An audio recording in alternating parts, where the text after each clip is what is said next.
So I just wanted to find out what you thought of the Couture as you spent the last 4 or 5 days there.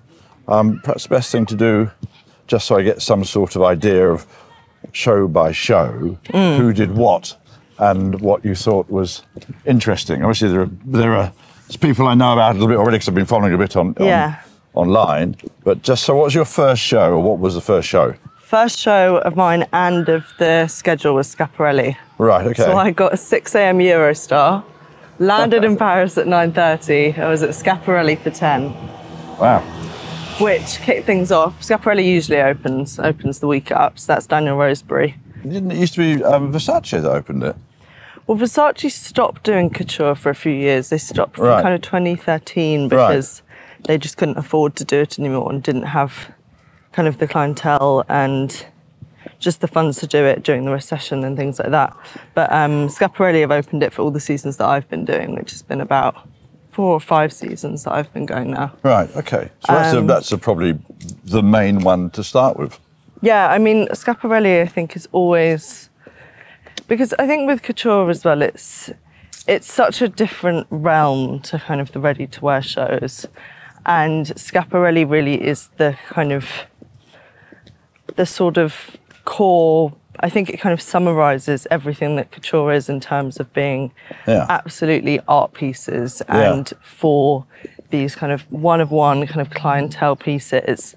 Yeah. And it was really interesting actually for this show because it was actually all about the idea of the artists. So Daniel based all the looks off different artists, both kind of Elsa Schiaparelli's era, but also contemporary. So they were kind there was a lot of Yves Klein blue knocking around. Yeah, a lot of Yves Klein blue.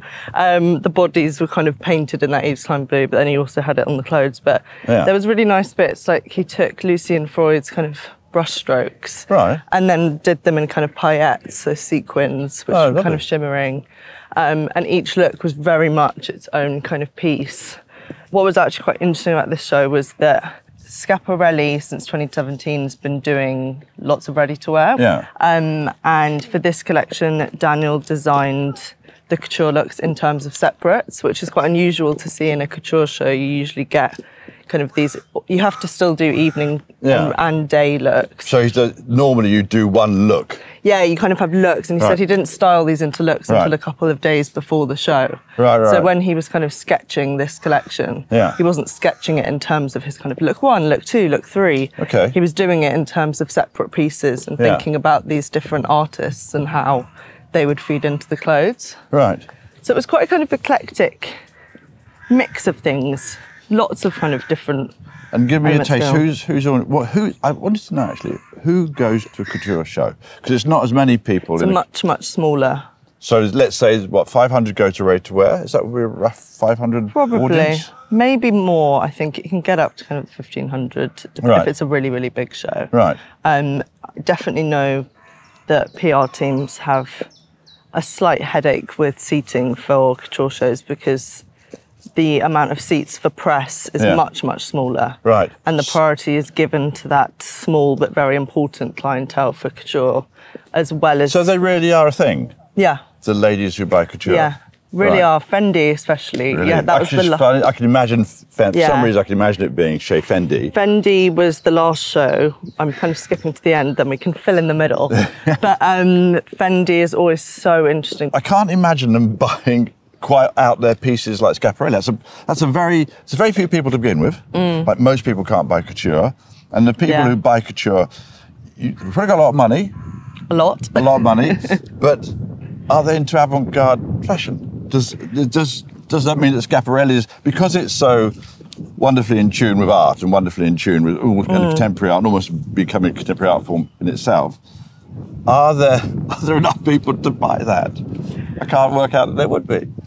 I think there is for when you're working on such a... Shall we move on a fence? Yes.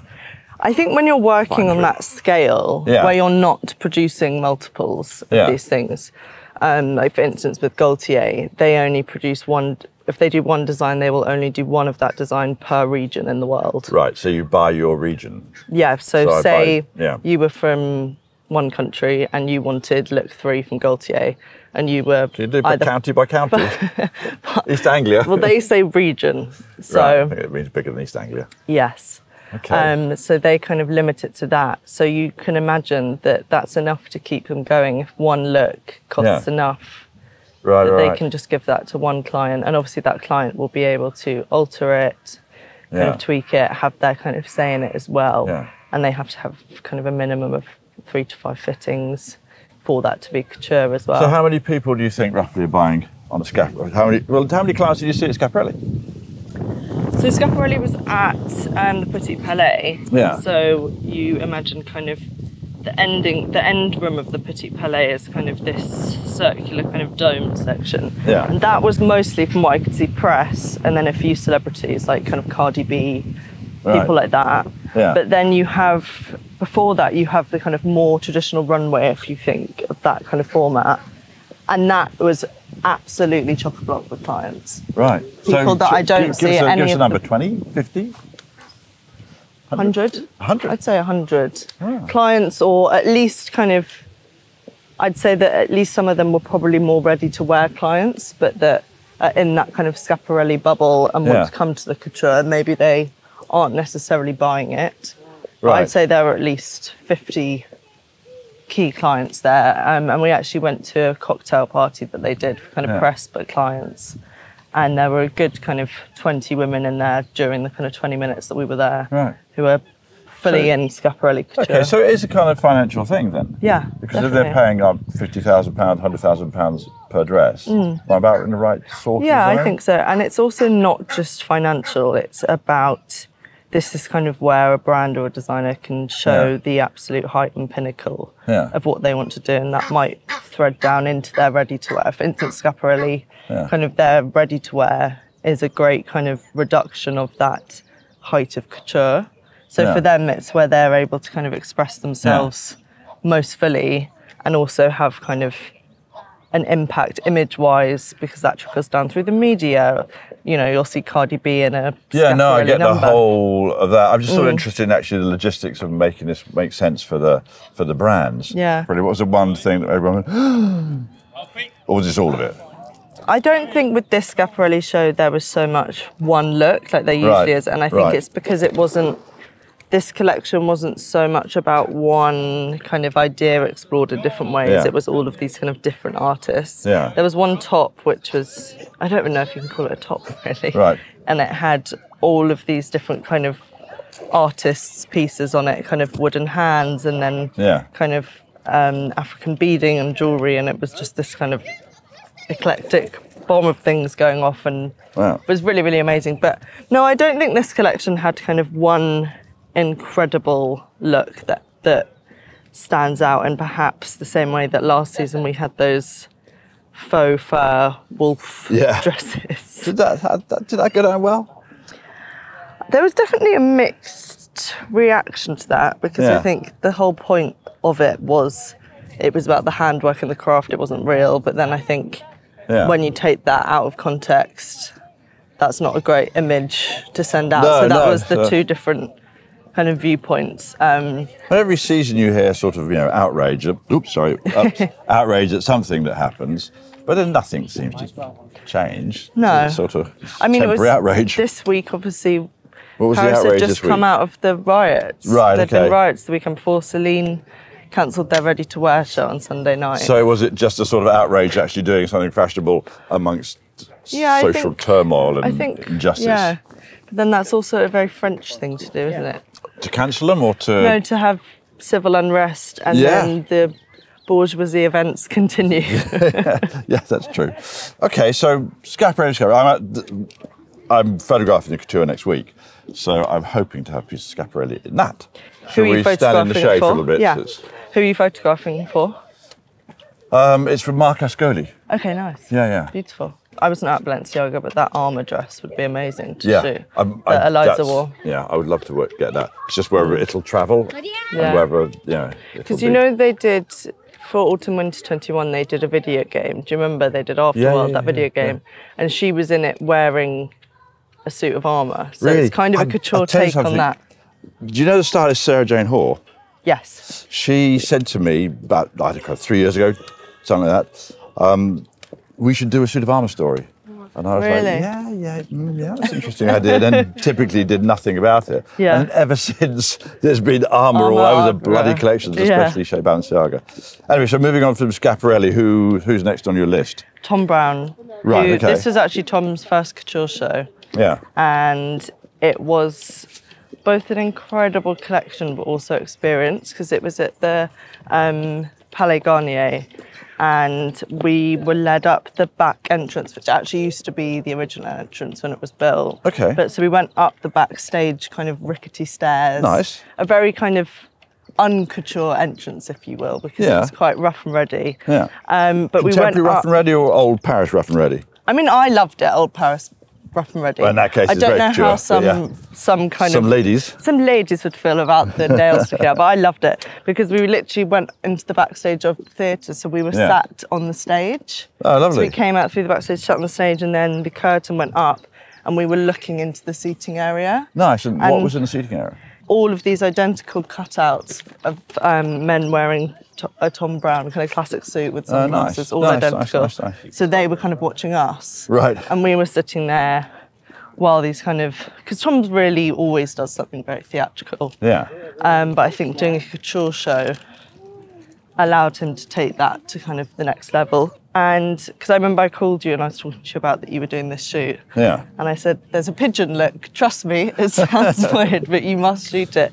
But it was... Was it just one... There was a pigeon coming out of the body? Well, the pigeon was kind of a theme in this section. You know how you have kind of Thom Browne grey? He does all of his suits. Totally. So it was kind of the idea of the grey pigeon, and there were little pigeons dotted along the stage. Right. And then the opening look was this amazing kind of sculptural... It was like a suit on the hips, but made into kind of the panniers of a skirt. Right, okay. And then they were wearing this kind of pigeon hat, but deconstructed. I'll have to show you because it was just What's he thinking? What's Thom Browne's thinking behind that? Why? I mean, fine, it looks... I can't tell. There's a pigeon just appropriately. It looks great, but I just try to work out the sort of intellectual thought process behind it.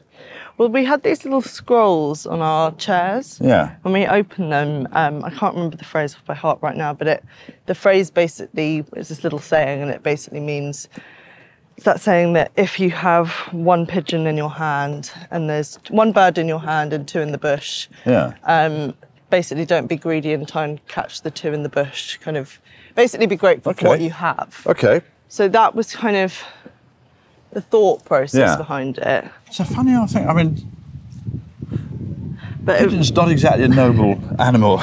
No, but I felt that Tom managed to make managed to ennoble it. But Eugene did the hair. Oh, did he? I would love it. So he did these kind of wigs, and then they were wearing bandages, and then had this crazy makeup.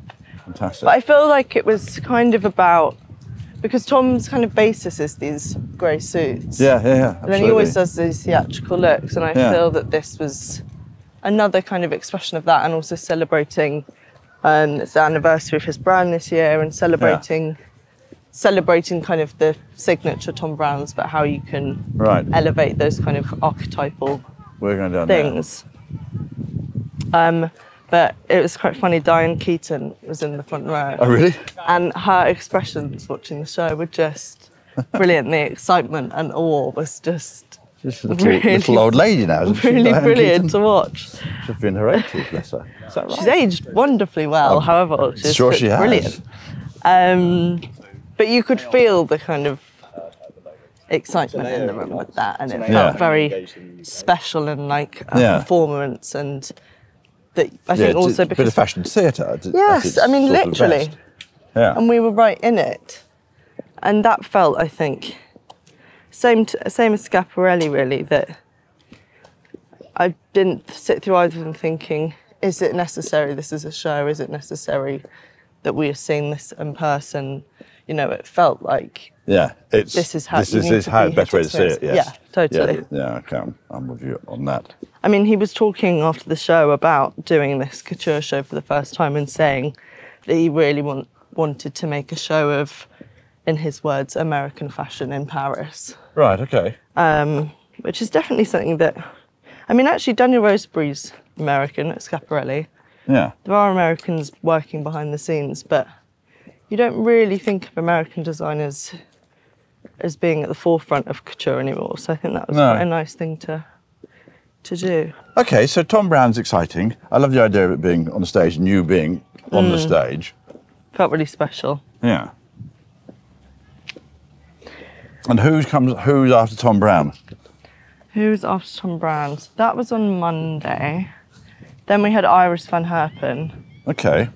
Who, I mean, Iris is always kind of looking at similar ideas, and I think you kind of know what to expect with Iris in terms of the look. I think she's, yes, go on, sorry. I don't think there's anything wrong with that either. I think fashion, you know, I think sometimes you have to have those kind of brands and aesthetics, which, you know, she's defined a very, very clear aesthetic. I think, I said in my review, I think it's interesting, especially since we've seen digital fashion kind of taking hold. A lot of aesthetic you can see is very influenced by Iris. She's probably the main influence in digital fashion. Yeah, and I think people forget how unique her look is and was when it first came about, and I don't think that necessarily needs to be reinvented. I think she was more, my memory is that she was more gothic when she first started. Okay, remember that sort of pleated, almost like sort of black suit of armour stuff? Yeah. You know, all the bodices, they were very suit of armour in that sort of gothic-y kind of way. The sort of sci-fi gothic, if you can have that. But it's very kind of light and ethereal in a way now. Yeah. It's good. But she was, when we worked with her at CERN, I think she's been on the sort of science. No, definitely. I mean, it's almost her sort of thing where it feels that she gets her pleasure from is the investigation of science and the expression of scientific discovery or scientific a visualization of science in her clothes, because they do look like crystals and fractals and that sort of thing. I think she's sort of defined her design language with which through to kind of explore different ideas of science each season. Like this season was about looking at bioarchitecture, floating architecture, a new project in South Korea which is going to create the first kind of floating city, basically. Okay. So that's what she was looking at this season. Right. And I think that's quite interesting. I think it just, what I think sometimes is, does that client who's buying it actually engage with those ideas that you're talking about, or just take the clothes? I think it probably, when you're trying to find somebody who you believe in, it's sort of, if you want, it's part of the world that you like. You know, if you like sort of science and some sort of intellectual pursuit of it, as opposed to more sort of just frou-frou and kind of, sort of emotion for the sake of emotion, not so thought through and inquisitive, and because science is about inquisition, is about an inquiring mind. Yeah. So I think if you feel that that's something that you like, probably should fall a bit more into that. Whereas different designers all have their different things. It sounds like Schiaparelli went more art. Thom Browne went. I'm not quite sure. That's what I'm trying to understand what Thom Browne's thing is. I can get Iris van Herpen's thing. I can get Schiaparelli's thing. But I'm just trying to see what Thom Browne thinks as a man. Do you see what I mean? Yeah. What the mind of Thom Browne is about. I'm going to look at some more of the looks. Because, I mean, again, I do feel like this collection was about these kind of very one-of-one, kind of the pigeon look. That's kind of very editorial. Yeah. But then you have kind of your beautiful kind of coats, and the heels were amazing, actually. They were these kind of towering platforms, and some of them had little Thom Browne bells on them. Right, okay. And I think it is that theatricality and that kind of, I think it's so interesting that you can just buy a Thom Browne, but very Thom Browne kind of grey suit, or you can buy these kind of theatrical, very embroidered, very worked, beautiful pieces. Yeah. So is he do men's couture? He had a few men's looks in here, but it was women's. But does he consider them as couture? Right. Yes, I believe. Right. Well, this is his first couture collection, so for him to do this offering. Right. I think he does, because Valentino did men's as part of their couture show as well. Right. And Balenciaga did too? But are they Yes. even really couture? Balenciaga did kind of tuxedos, tailored looks. Right. And do Balenciaga still see themselves as couture? Yes. So is that very, is that still very much of a thing? Because to be couture, you've got to be approved by the syndicat, whatever it is, or French syndicate fashion. It's a thing, and you have to meet certain criteria, and there are rules, which I guess you have to get through. And Balenciaga are very much in that, so that they're approved by the syndicate, and they are. They're proper couture. Yeah, I think when you're someone... Iris isn't, is she? No, she's been a guest. I would think Iris is now, because once you're a guest for 4 consecutive seasons, then you become a member. Right, okay. So I think she might be. Right. I need to double check it, but I think she is. Yeah, yeah. Unless, actually, you know why she might not be? Because you have to have an atelier in Paris. Oh, really? To be an official member. Yeah. So unless you have an official atelier in Paris. So for instance, Valentino is still a guest because their atelier is in Rome. Right, okay. So is Fendi, because their atelier is not in Paris. Right.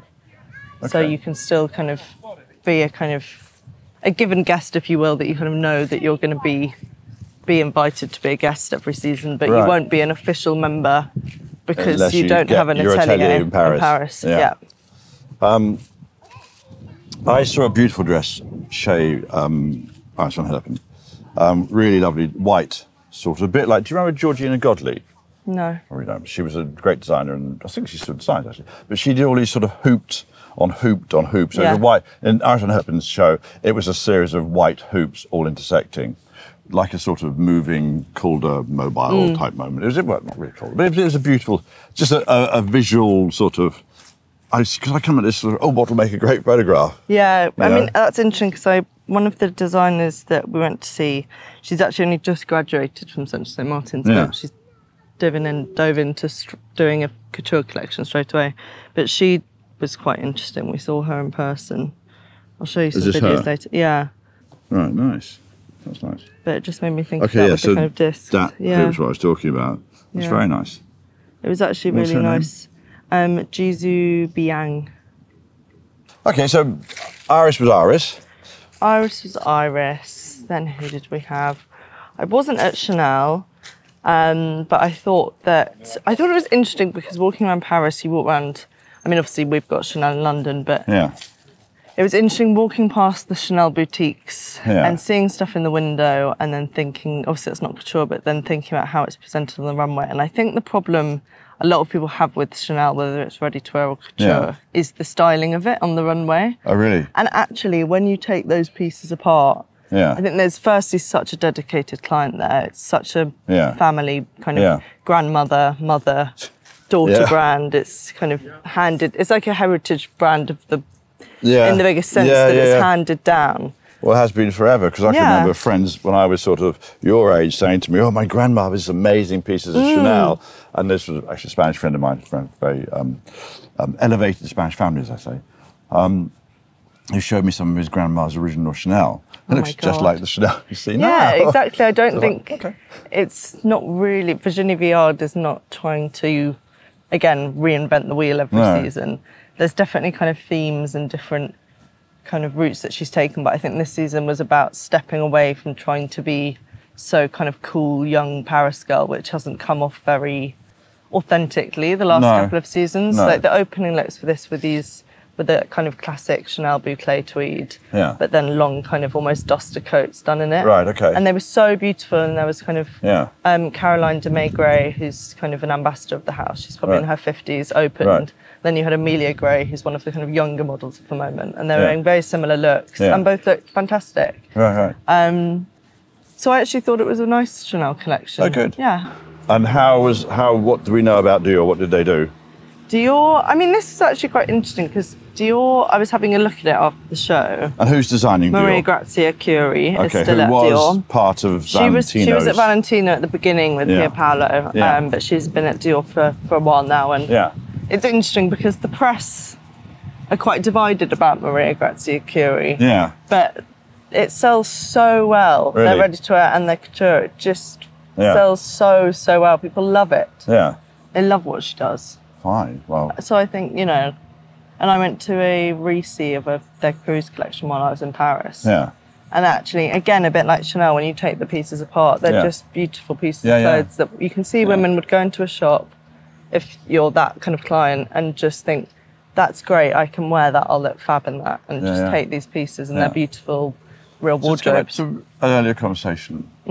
So if I was a couture client, I'm going to, I see something amazing on the runway, so I go to the house the next day or a couple of days later and say, well, actually, I would really like to have that. Do they say to me, well, I'm very sorry, Madame blah blah has bought it out for Europe, so you can't have it for Europe? Yeah, because they book their appointments in advance, so they'll have of a day, so they might have a press appointments, but they'll have their blocked out morning or day for clients. Right. So I'm not sure if I think they must book those in terms of priority of how they want to give people priority, because if someone had gone before you, you can't then have the look in the same way, or, you know, that might be just, again, like for Gaultier, just for that region. Yeah. I think it differs slightly from house to house, but yeah. I've had some interesting conversations I had backstage on those ones. She always buys them. Anyway, yes. All right, so Chanel Dior. We've got Gaultier to come. Yes, Gaultier to go. This was their 5th season of having a guest designer. Yeah. So they've been having guest designers come in and reinterpret the archives. So Olivier Roosting did one. We know, yeah. Heider Ackerman, Glenn Martins did a brilliant one. But this was Julian de Senna, who's at Rabanne? Yes, which is now called Rabanne. They've changed their name. Oh, is it now? Which has thrown everyone up. But the collection was all that he did for Gaultier was all about marrying Rabanne with the House of Gaultier.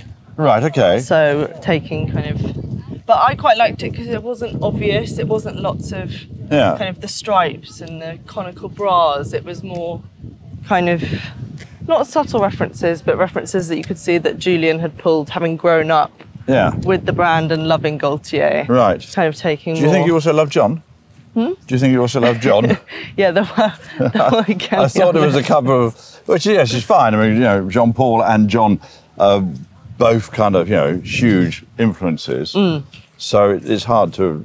I thought it was more the John side of Jean Paul rather than the kind of slightly more sort of, as you say, sort of stripy gilet and that side of him, more less the sort of Madonna side, and more of the kind of ladies' corsetry from the 1900 side.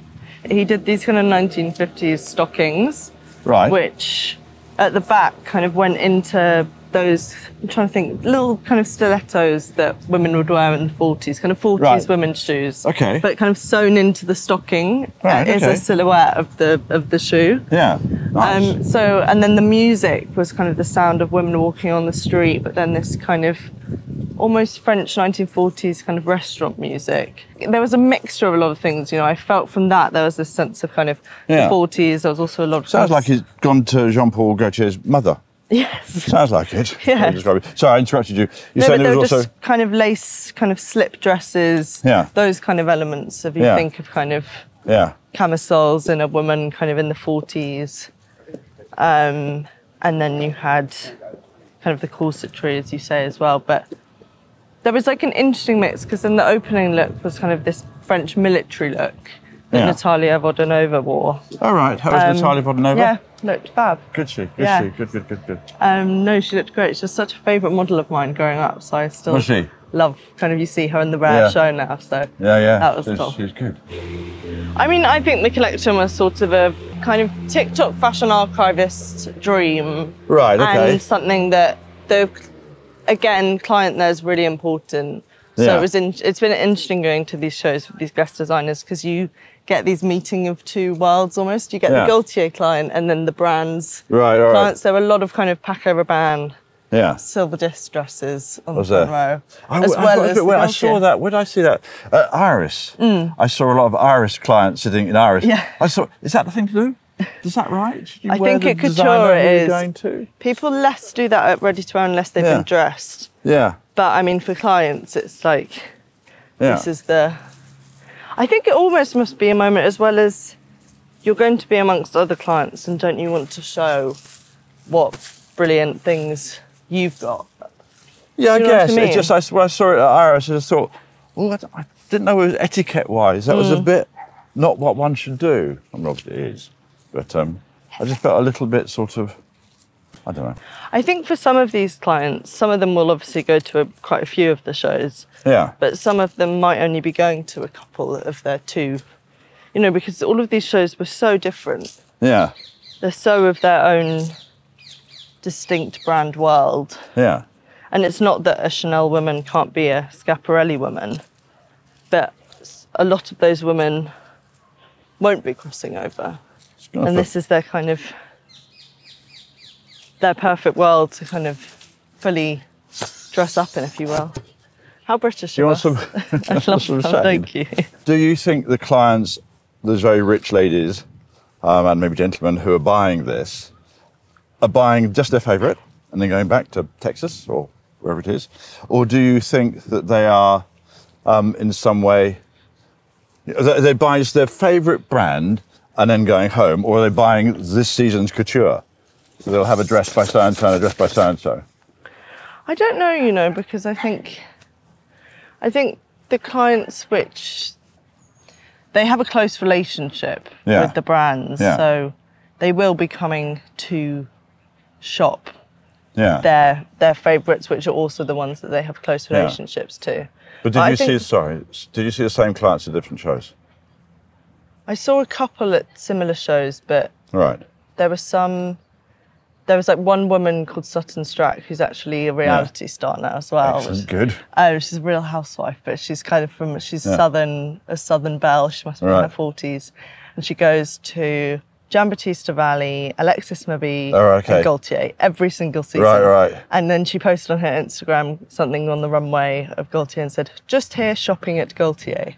And that's her caption. If she's doing reality, if she's doing like kind of, you know, entertainment. No, but she was a client before. Okay, you know, so she's been a client for years, and she comes over from America, obviously, which is a bigger trip for them than us going on the Eurostar. Yeah. Comes to America, comes to Paris for 5 days. Yeah. Does her shopping. Yeah. Does her lunches at the Ritz, and then she goes back.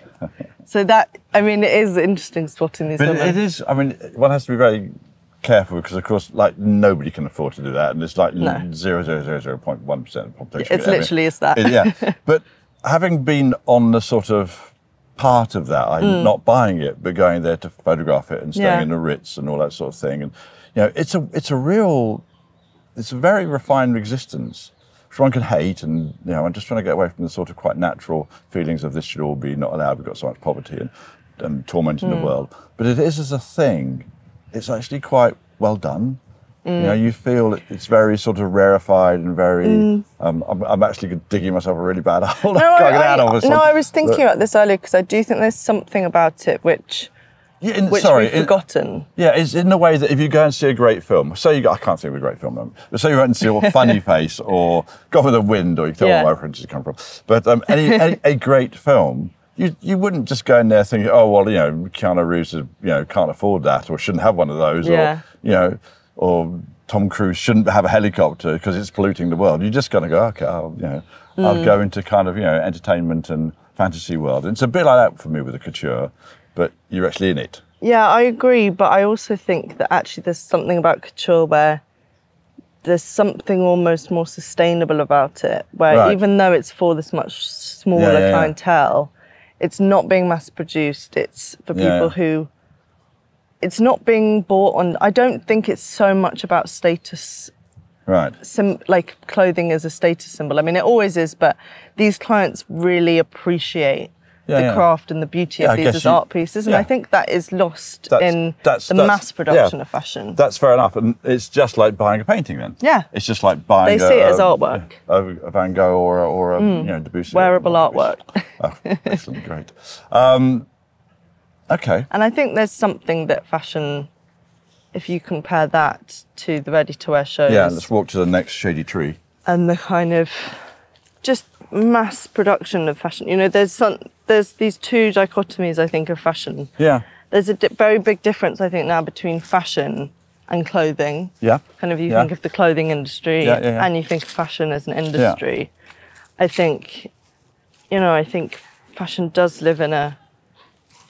I think what you're getting at and what I'm trying to get at is there's something about fashion as an art form and as a form of entertainment, which I think has been forgotten to be separated from the clothing industry, which is mass producing and isn't so much about fashion anymore. It's not about, you know, even fashion that it used to be, kind of when you think about kind of, I don't think there's so much of a kind of way of tribal getting dressed anymore, you know? No, sure there isn't. It's just click and buy, and I think that's interesting as well, thinking about how that's sort of changed. But this is like buying a sculpture or a painting or a whatever. It's that sort of level. I think the difficulties is that you see the money and the grandeur around couture, and everyone applies that to kind of the whole of fashion, when actually it is such a small part, and it's like the art world. Yeah, and it is also the fact that the couture serves as a sort of laboratory for the designers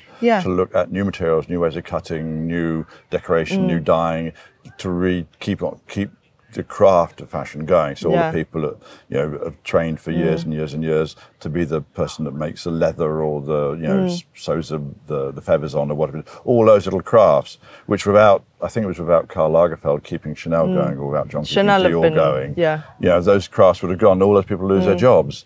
And then, you know, is that what people really want? Yeah, I mean, you think about kind of Lesage and all the embroidery houses in Paris and all of the kind of craftspeople that are kept going by it. And that's, I think, what's the lovely thing is about couture, is that actually it's the people behind it whose livelihoods it does feed and keep going. Like Valentino did a final walk with their whole atelier, which was just a really lovely moment to have. I think also since we've got the creative director as designer shines so brightly that it eclipses the idea of anyone else almost. And to have this maison of or atelier walking out when someone was crying. It's really lovely. Pierre Pal is very much about his atelier, isn't he? I mean, when we worked with him, it was very much, you felt them there and him bringing them in, and was very, you know, he's very close to them, which is sort of funny when you get these designers that get put into a house and they don't know the atelier. It's not their atelier, you know.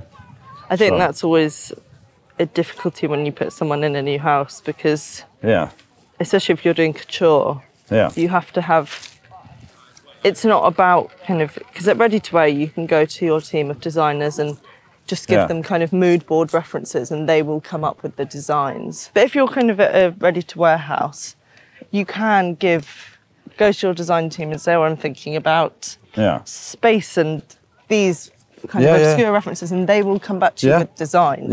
You don't necessarily, as a creative director anymore, have to be a designer.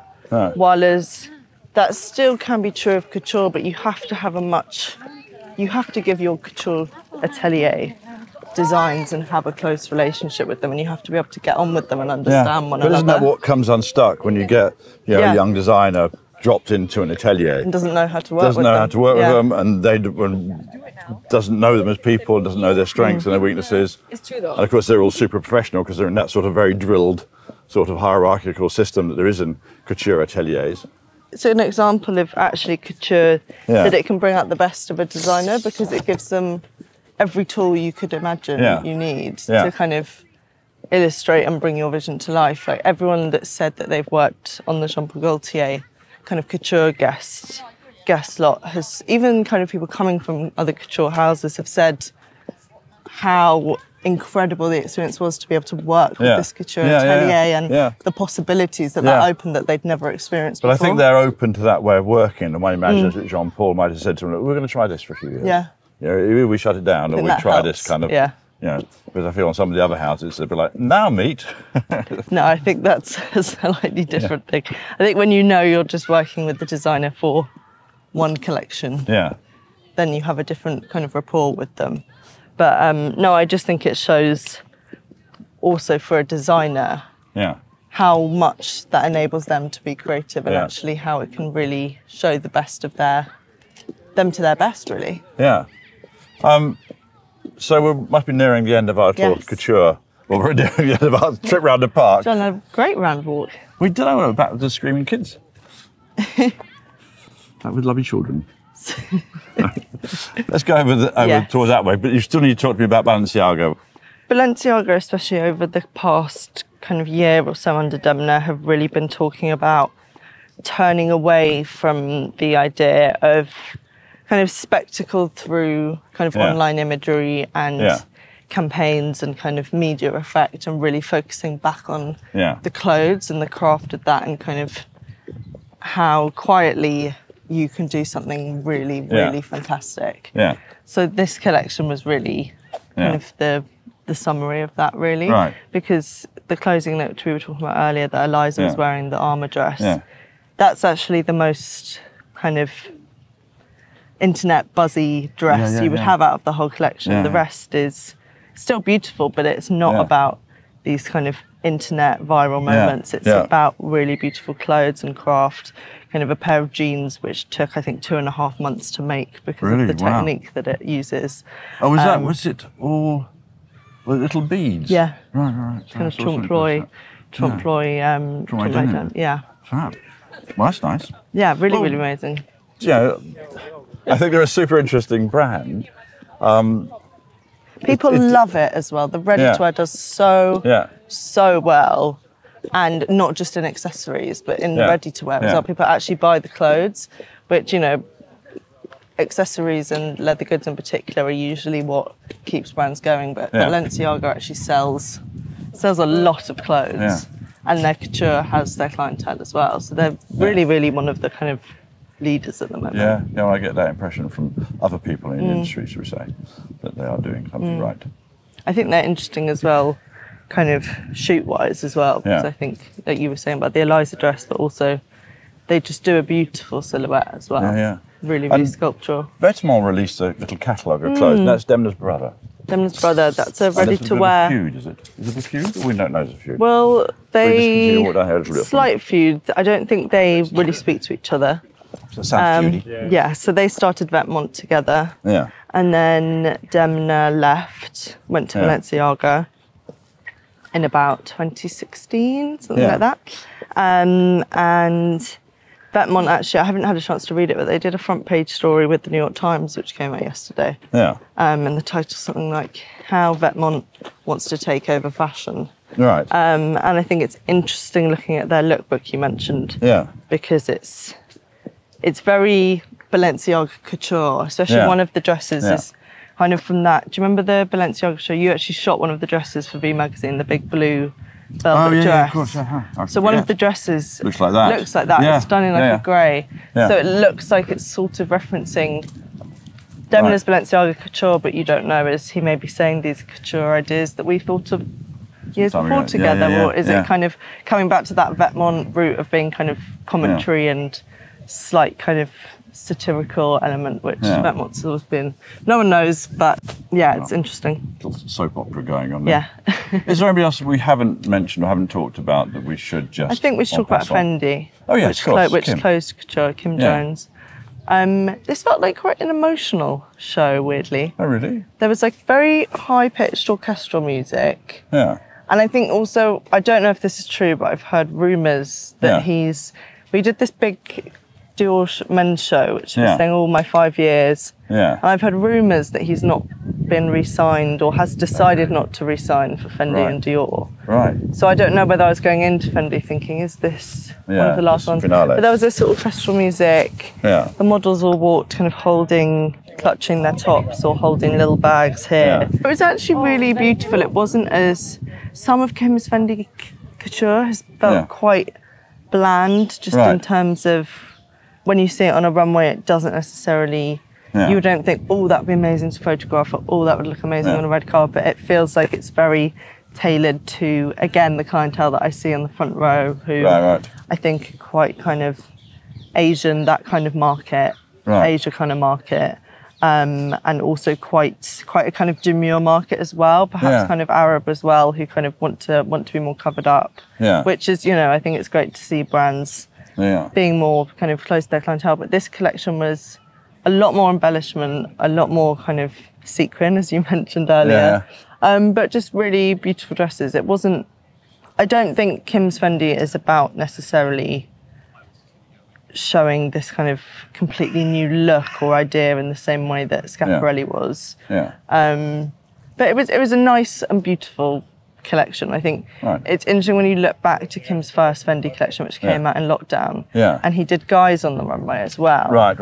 I remember Naomi walked it, Kate walked it. He did guys as well, and they were wearing these. I think it was a ready-to-wear. I can't remember if it was couture or not, but it was kind of half a tuxedo and then half a dress. Right. And I remember at that stage thinking, oh, is he going to do something quite pushing the boundaries a bit and quite different? Yeah. And I've been quite sad to see that he moved quite quickly away from that. And you don't know, maybe that direction has come from somewhere. Yeah, obviously. I mean, possibly, who knows what's said, but it could be a sort of, well, this isn't our clientele, this isn't going to sell, this isn't, or maybe so I think we've thought I don't do it. Yeah, I think we've seen him kind of refocus and reshape on that client. Yeah. But it was a really beautiful collection with some really beautiful dresses, which you think...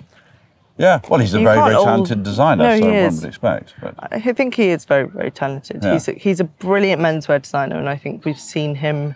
Fendi was the first time that he did women's wear. Yes, wasn't it? Yeah. So I think he's... I mean, I don't think Kim's shy of responsibility, and taking on a couture and women's wear ready-to-wear is a lot. But yeah, I think he knows... I think Kim's always been very good at knowing who his client is. Right. Wherever he's been. Yeah. I mean, you think about that Louis Vuitton Supreme collab that he did that kind of was so influential. He's got a great eye for the customer. Yeah. So I don't doubt that he knows by now who the Fendi client is and is designing for them. Well, we'll wait and see next season. Yes. There's always another season. There is, well, and that's nice that there is. Yeah. Lovely. Well, thanks, Hetty. That gives me a very good idea of what went on in couture. No, I hope it was helpful. Very helpful, very helpful. Well, thank you very much. Thank you. Enjoyed my walk in the park.